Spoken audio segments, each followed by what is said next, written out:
လူလောကဆိုတာထာဝရတာယာနေတာမဟုတ်ဘူးအဆိုးနဲ့တွေ့တဲ့အခါရှိတယ်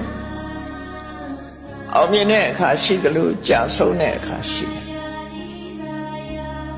ဘဝမှာလည်းနုပြုတ်လန်းဆန်းတဲ့အချိန်ရှိတယ်လို့အိုမင်းရင်ရောသွားတဲ့အချိန်ရှိတယ်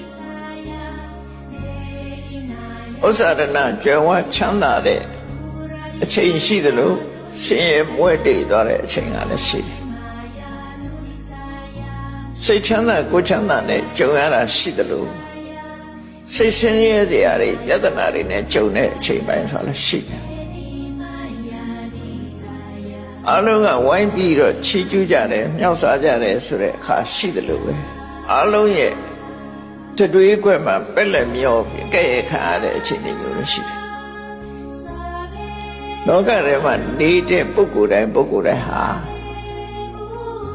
လောကရဲ့တဘာဝလို့ဆိုတဲ့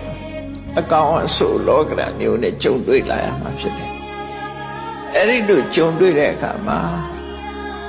စိတ်ဓာတ်တုန်လှုပ်ခြောက်ခြားမှုမရှိအောင်